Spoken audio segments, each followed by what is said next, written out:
Eu já estou com Milka Andréia Fabretti, psicopedagoga de criança. E ela é adventista da Igreja do Sétimo Dia.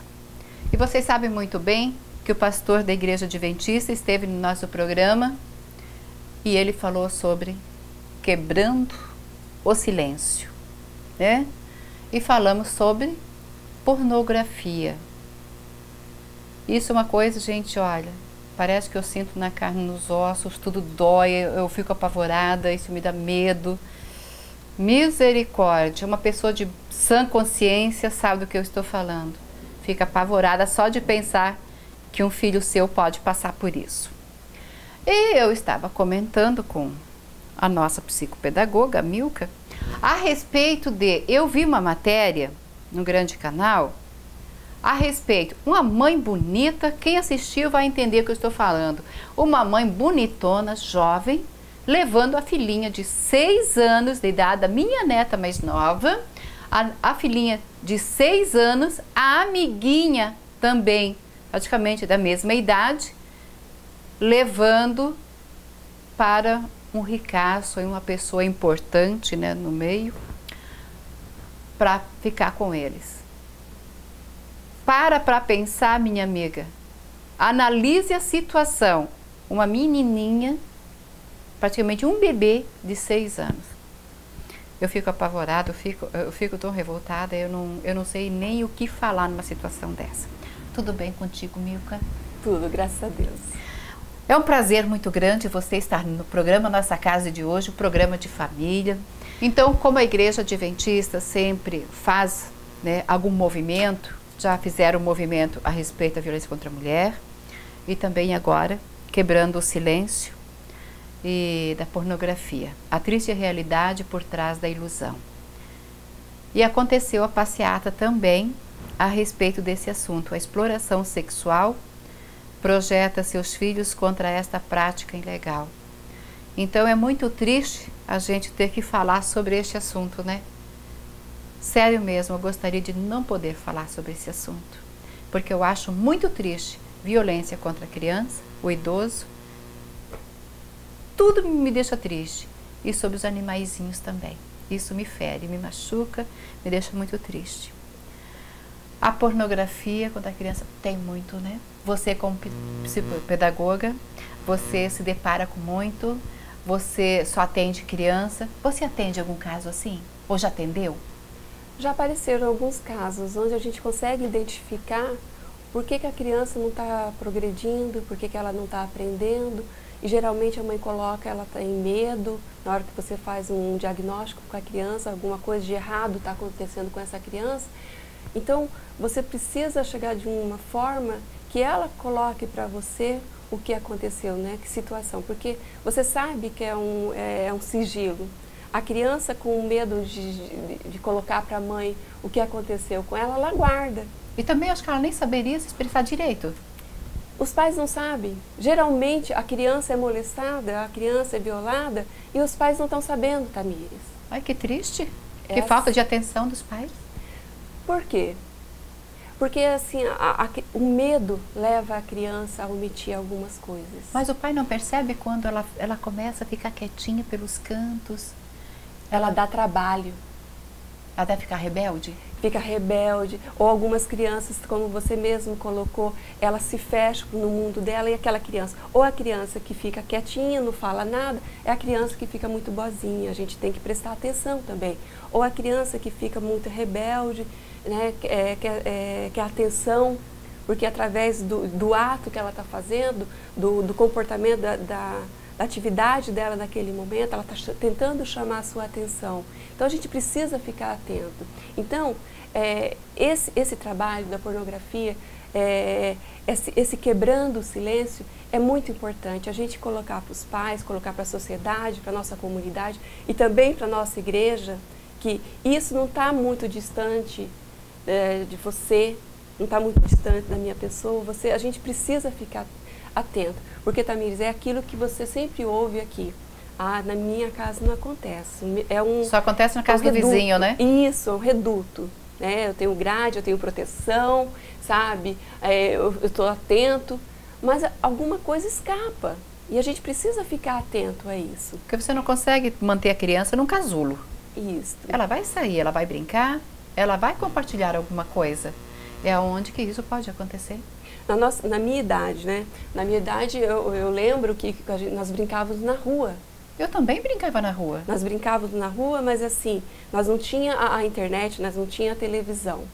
Mas também nós éramos, se você for ver casos, existe casos naquela época também, que as crianças também eram tocadas, que as crianças também eram molestadas, isso. Mas hoje está muito mais, está fácil, está bonito, é legal de se mostrar. Eu tenho um adolescente de 16 anos e uma de 11. E para contornar, para tirar a curiosidade dessa 16 anos, o acordo que eu e o pai fez foi, olha, eu vou te mostrar um filme para te ensinar o que é certo e o que é errado. Mas assim, a gente faz as tentativas e a gente acredita que está certo. Uhum. Mas a gente precisa ficar em alerta constante. 70% das mulheres entre 14 e 44 anos, 70% é um número muito grande. Poxa. Né? Elas fazem parte dessa prostituição. Por quê? Elas acreditam que é fácil, que vão ter uma vida fácil, que vão ganhar carros, que vão ganhar roupas bonitas, joias. A ilusão. A ilusão que a televisão muitas vezes passa e ela acredita que aquilo é real. Né? A realidade está em cada um que acredita que o seu filho pode ser, sim, cuidado por alguém especial. E esse responsável por essa criança, por essa pessoa e por esse adolescente sou eu.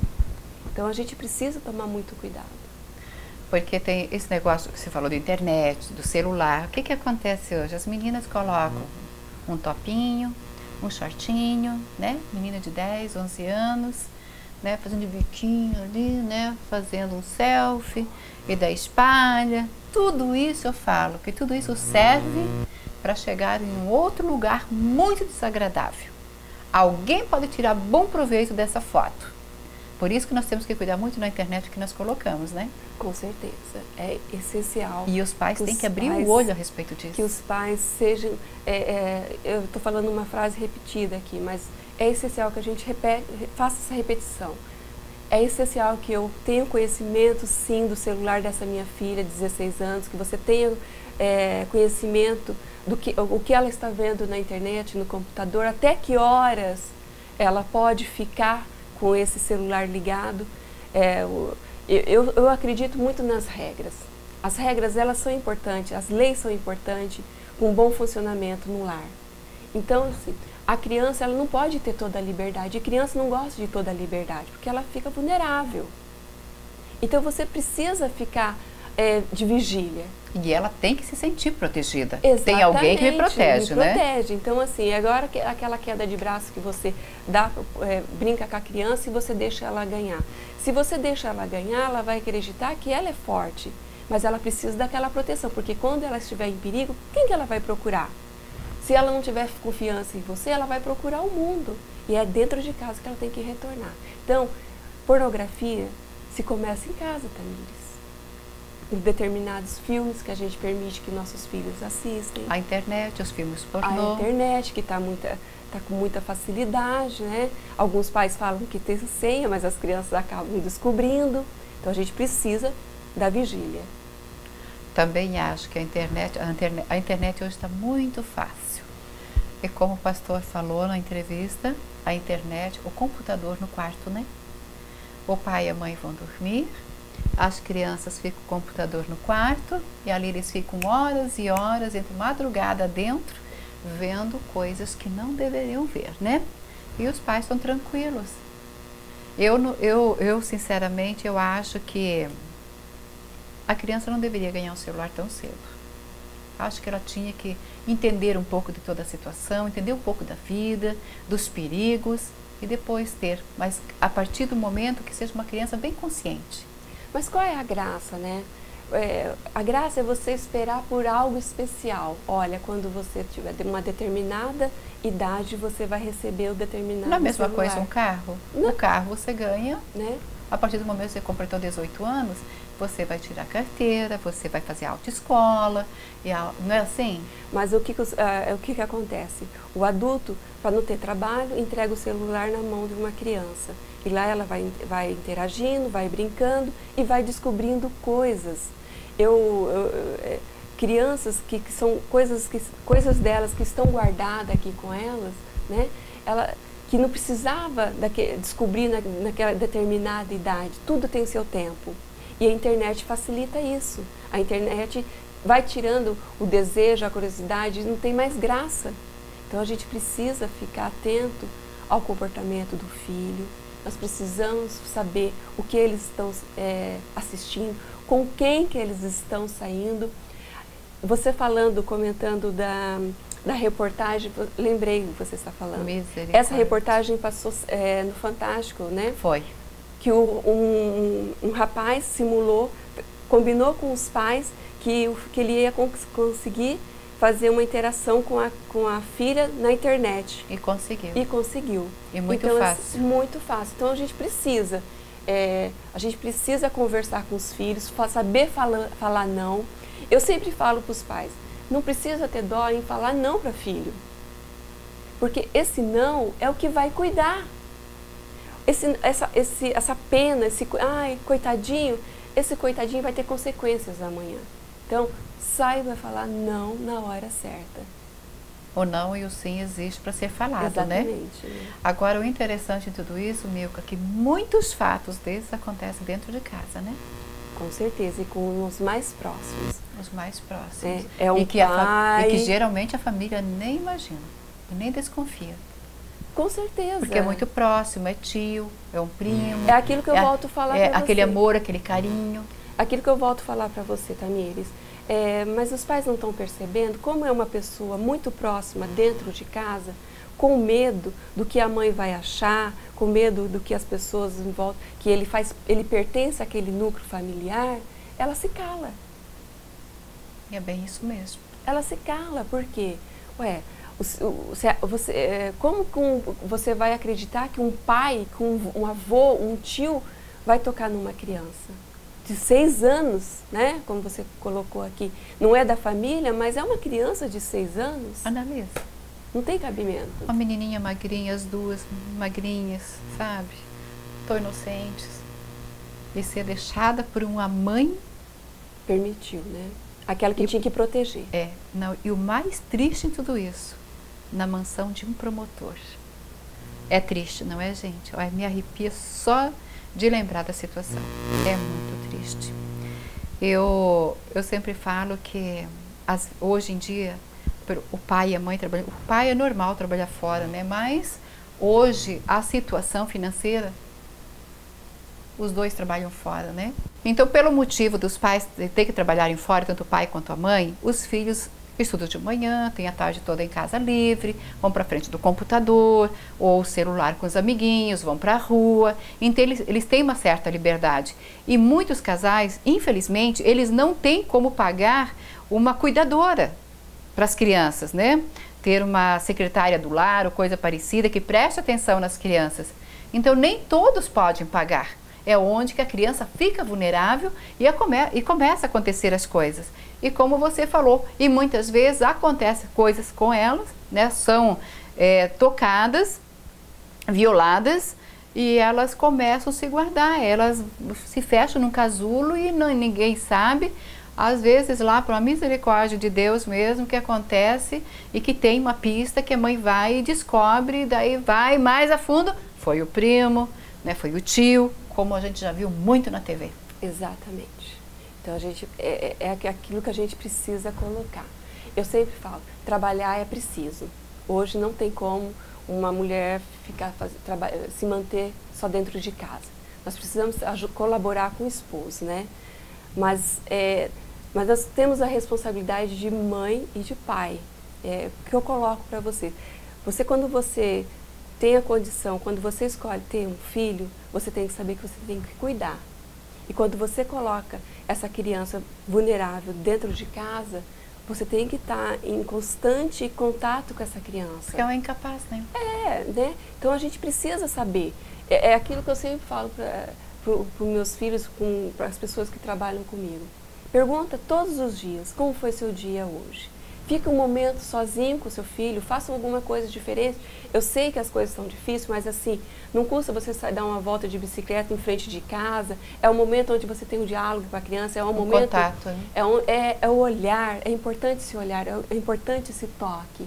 Eu preciso conversar com você, você quer falar comigo? Então assim, a criança precisa desse momento de mãe e filho, de pai e filho. É importante porque você passa a confiança para ele. Ele não vai atrás de outro, se você não permitir. Sabe o que eu vou te falar o que acontece com a minha filha e minhas duas netas, uma de 8 anos, a Rebeca, e a Beatriz, de 6. É incrível, na hora do banho, as 3 na banheira, daí sai tudo quanto é historinha, né? É porque a fulaninha lá no colégio, a amiguinha, elas estudam no colégio adventista, lá em Cascavel. Porque a amiguinha levou um lanche que é muito gostoso, que ela dividiu o lanche, porque o amiguinho jogou areia na cabeça dela, e ela tem o cabelo todo cacheado. Então, todas as historinhas ali vêm à tona. É aquela intimidade da mãe com as filhas. É aquela liberdade. É a liberdade que elas têm de conversa. Porque a Rebeca tem 8 anos, ela confia muito em mim. É muito interessante. Sério, é muito interessante. Ela conversa comigo por telefone, eu gosto de conversar com ela por telefone. E ela fala, vó, eu preciso muito conversar com você. Eu acho barato isso. Vó, eu preciso te falar uma coisa. Eu preciso muito te contar uma coisa que aconteceu comigo. Lembra que eu contei para vocês, quando eu fiz a matéria com a Dirce Ruiz a respeito do piolinho no cabelo, no colégio? Ela pegou o piolinho, como ela tem o cabelo todo cacheado, nossa, ela não contou para a prof. Assim, eu perguntei, você contou para a professora? Não, a minha prof não está sabendo. Né? Você deveria ter contado, tem que contar. Daí eu falei assim, seus amiguinhos sabem? Não, não pode, vó, de jeito nenhum, eles não podem, porque eles vão tirar sarro de mim, aquela coisa toda. Mas para mim ela contou, né? Ela contou no telefone. Mas, não então, é importante esse é muito importante. Então ela tem a confiança com a mãe, ela contou para a mãe dela primeiro. Eu acho muito bonitinho. Quando ela chega do colégio, às vezes eu estou lá, que eu fico no final de semana, sexta, sábado, domingo lá. Ela chega com alguma coisinha assim, mãe, você pode falar um pouquinho comigo, mãe? Sim, pode falar. Não, mãe, é em particular, você pode. Eu acho muito bonito esse momento. E é um momento em que a filha vai se abrir com a mãe, ela vai contar alguma coisa. O momento da mãe prestar bem atenção no o que ela vai falar, o que aconteceu. Mas se a mãe não prestar muita atenção até que ela vai falar, a mãe não vai perceber. Passa despercebida. Passa despercebido. Então, esse momento é é único, é um momento único seu com a sua filha. Chegou do colégio, é como você falou, né? Você como psicopedagoga. Como que foi o colégio? Na hora de fazer as tarefinhas. E daí, como que foi lá no colégio? Tudo bem? Tudo bem com você, a prof? Alguma novidade? Vai ter algum evento no colégio? Né? Essas coisas todas. Então, eu acho muito importante essa comunicação dos pais com os filhos. O pai com o menino, claro que a mãe tem que ter com o menino também, mas o pai com o filho. Fazer algumas atividades. Não, e o pai geralmente é o herói dele, né? Então é o herói, ele se abre, ele vai contar tudo pro pai. Pai, tem uma menininha lá, pai, que tá de olho em mim, eu acho que ela gosta de mim. Então já vem com essa historinha e vai. Eles confiam no pai. E a menina, a mãe tem que dar essa liberdade, a mãe tem que dar essa abertura para a filha, para que a filha confie nela, sempre de contar. É lógico que depois de moça você também precisa fazer questão que né, fica contando tudo, que daí já não tem. Conta, daí não já, conta tudo. Daí lá, mas é com a amiga, né? É com a amiga, então. Mas enquanto pequenos, enquanto crianças, eu acho que a mãe tem que dar essa abertura e ela tem que estar inteiramente em contato com a filha. E esse espaço não é a quantidade, é a qualidade. A qualidade. Não é o momento das duas lá na banheira, das 3 lá na banheira, é onde elas interagem, onde ela conta o dia, é onde a mãe também consegue relaxar e colocar um pouquinho dela. É a qualidade. Né? O pouco que você fica, mas você ficando de verdade, de coração, a criança tem essa segurança. Então, aquela criança que se fecha para dentro de si, Tamires, é porque ela não teve essa qualidade, ela não teve esse momento, né? Então ela teve a quantidade, assim, ó, vamos, vamos que eu tenho muita coisa para fazer. Exatamente. Rápido, olha, eu tenho isso, eu tenho aquilo. E às vezes o filho está com vontade de conversar com ela, contar alguma coisa, mas acaba não contando. Mas ele olha toda aquela tribulação, mãe apavorada, cabelo de pé, então ele prefere se guardar. Agora, eu sempre que nós comentamos, né, eu e o Dani, a gente sempre fala, né, o que importa, às vezes a gente não tem, vamos colocar os pais que trabalham fora, né, o tempo com os filhos é pouco, mas que aqueles 30 minutos que você está em casa com os filhos, que seja 30 minutos de extrema qualidade. Dê qualidade para os seus filhos, dê qualidade para aqueles 30 minutos. Porque aqueles 30 minutos, gente, olha, vale para o dia todo, para o bate-papo da manhã, do meio-dia, da noite, porque tem pai que só vê os filhos meio-dia, né? Exatamente. Quando chegam em casa, os filhos já estão dormindo. E você tem que estar preparado para isso. Principalmente, sabendo que você trabalha o dia todo, você tem que saber que você tem a responsabilidade. Quando voltar para casa, você tem alguém te esperando e ele quer um pouquinho da sua atenção. Ele precisa, ele necessita disso. Necessita. Então, você tem que se organizar internamente. Eu estou cansado, mas eu preciso olhar para o outro. Exatamente. Né? Não foi uma escolha do seu filho estar ali, você que escolheu. Né? Ele não teve a oportunidade de escolher. Exatamente. Qual recadinho que você deixaria para os pais aí para encerrar nosso bate-papo? O meu recado, quebre o silêncio, sente com seu filho, converse mais, se aproxime dele. Eu me preocupo muito com o distanciamento, com as baladas. A gente precisa ficar muito atento a isso. Traga o seu filho mais perto de você, traga o seu filho mais perto da igreja, né? Esse é o quebrando o silêncio, onde você possa sentar com o seu filho e dialogar com ele. Tá bom? Obrigada, que Jesus te abençoe grandemente. Amém. É isso aí. Seja amigo de seus filhos, pode ter certeza que você vai ser um pai e uma mãe extremamente feliz, tá bom? Acolha eles, fique sempre pertinho deles. É tão gostoso, é maravilhoso. E olha, eles crescem rápido, viu? Você vai sentir saudades. Então acolha seu filho de uma forma muito especial.